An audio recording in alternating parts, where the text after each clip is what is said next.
रवि एक छोटे से गांव का लड़का था। उसके पिता एक साधारण किसान थे, जिन्होंने रवि को मेहनत और ईमानदारी की शिक्षा दी थी। रवि की पढ़ाई पूरी हो चुकी थी और अब वह नौकरी की तलाश में था, लेकिन गांव में नौकरी के अवसर कम थे। ऐसे में रवि ने शहर जाने का फैसला किया ताकि वह अपने परिवार की आर्थिक स्थिति सुधार सके। शहर में पहुंचने के बाद रवि ने कई नौकरियों के लिए आवेदन किया, लेकिन कोई ठोस परिणाम नहीं मिला। कुछ ही महीनों में उसकी जेब खाली हो गई। इसी बीच उसकी मुलाकात रमेश से हुई। रमेश भी उसी गांव का था, लेकिन उसकी स्थिति काफी अच्छी थी। रमेश ने रवि को अपनी सहायता देने की पेशकश की और कहा, तुम मेरे साथ कुछ दिन रह सकते हो। नौकरी मिलते ही अपना रास्ता बना लेना। रमेश की पत्नी रमा भी बहुत अच्छी थी। वह रवि का अच्छे से ख्याल रखती थी और घर के कामों में उसकी मदद भी करती थी।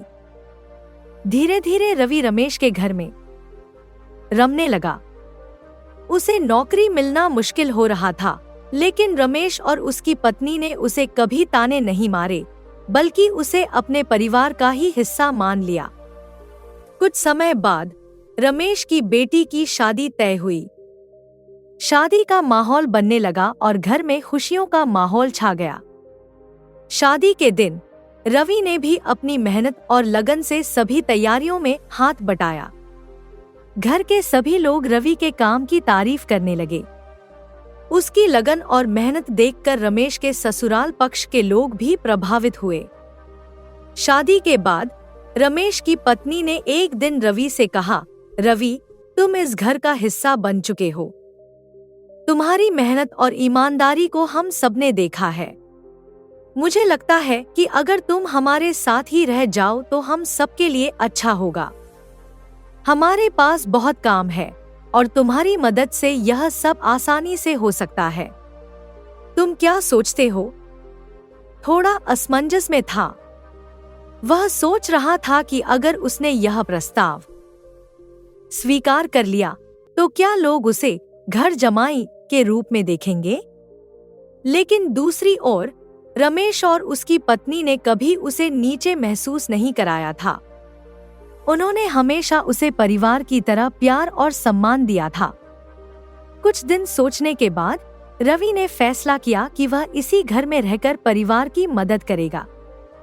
उसने रमेश से बात की, भैया, मैं यहाँ रहकर आपकी मदद करना चाहता हूँ। आपने हमेशा मुझे अपने परिवार का हिस्सा माना है और अब मैं भी इस परिवार के लिए कुछ करना चाहता हूँ। रमेश और उसकी पत्नी बहुत खुश हुए। रवि ने न सिर्फ घर के कामों में हाथ बटाया, बल्कि रमेश के व्यापार में भी साथ दिया। वह दिन रात मेहनत करने लगा और धीरे धीरे रमेश का व्यापार खूब बढ़ने लगा। समय के साथ रवि ने अपनी कड़ी मेहनत और ईमानदारी से परिवार का दिल जीत लिया। गांव के लोग भी अब रवि की तारीफ करने लगे थे। कोई उसे घर जमाई कहकर ताने नहीं मारता था, बल्कि उसकी इज्जत करते थे। रवि को एहसास हुआ कि किसी भी काम में शर्म या झिझक नहीं होनी चाहिए। मेहनत और ईमानदारी से किया गया काम हमेशा सम्मान दिलाता है, चाहे वह काम किसी भी रूप में हो। रवि अब उस घर का अटूट हिस्सा बन चुका था और उसकी नई पहचान घर जमाई के रूप में नहीं, बल्कि एक ईमानदार और मेहनती इंसान के रूप में थी। निष्कर्ष: कहानी यह सिखाती है कि मेहनत और ईमानदारी से किया गया हर काम सम्मानजनक होता है। रवि जैसे पात्र हमें सिखाते हैं कि जीवन में मेहनत और लगन से बड़ी कोई चीज नहीं होती, और अगर आप सच्चे दिल से काम करते हैं तो लोग आपके काम की कद्र जरूर करेंगे।